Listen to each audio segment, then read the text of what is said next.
What if I told you you could stake Bitcoin on the Ethereum blockchain and earn daily passive income in BTC? I bet you'd buy that token. I know I might. Check out growthdefi.com and tell them Crypto Crow sent you. Are you interested in getting into bot trading? Try crowtrader.com right now and download version 1.2.1, now available for free. Download Windows, Mac, or Linux version and experiment on Coinbase Pro and Binance Legacy with new exchanges coming very soon. And learn how to use the bot before you've ever paid a dime. Download 1.2.1 now, free at crowtrader.com. Greetings, ladies and gentlemen, and welcome. I am the Crypto Crow, here to spread some joy, love, anger, frustration, emotion, whatever comes to the surface as I talk to you, fine ladies and gentlemen. And as of December 20th, Investment Banks buys Bitcoin, says it is now part of the system.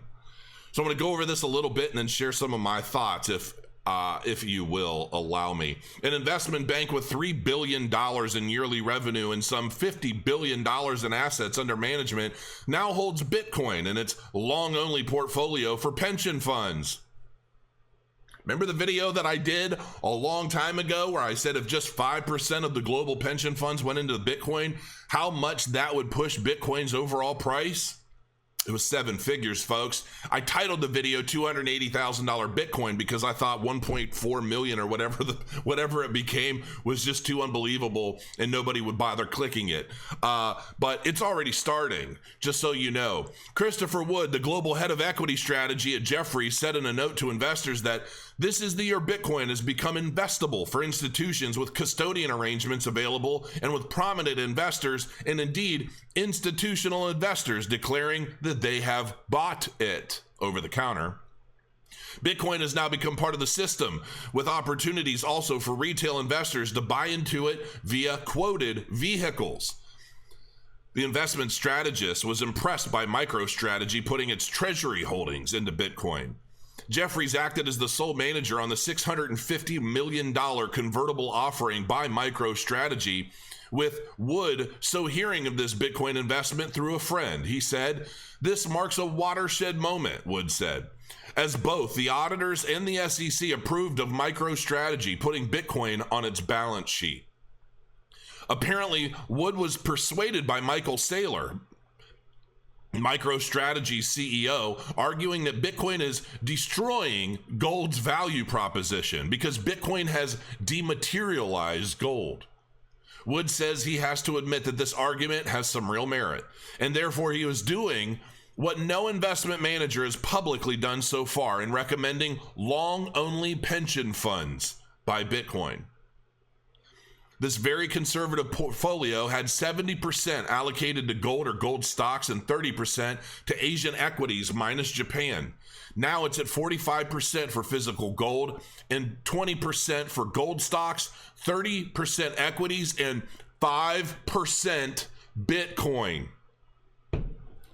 When I said 5% of pension funds going into Bitcoin a year and a half ago, how many of you guys said I was nuts? Oh, Crow, that's too high. You'll never see that. Maybe 0.5%. I remember the comments. And folks, it's just getting started.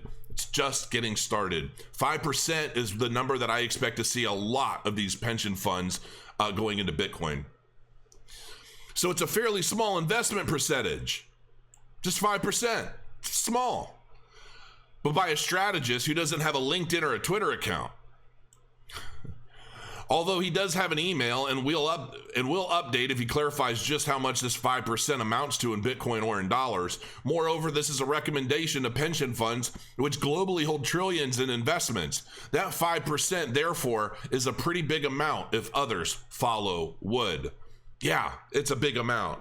It's a big amount that would now granted, I looked up all of the holdings in global pension funds whenever it was that I did that video, which was like a year and a half or so ago. And that was when Bitcoin was at a low. I mean, Bitcoin was very, very low when I did that video, and everybody called me nuts. Hopefully people are starting to learn that I don't just put out videos for the hell of it, folks. I don't put out just random stuff for the sake of getting clicks and views. Your views mean nothing if it's not educating you, and I'm not learning anything while putting the video together. So keep that in mind as you continue to move forward through my channel. I do the best I can to keep it real. I try to give it to you as straight as an arrow. And, you know, it is what it is in the end. Not always right, but I'm definitely not always wrong either. So until next time, guys, thanks for joining me. Crow your coins, and I'll see you again soon.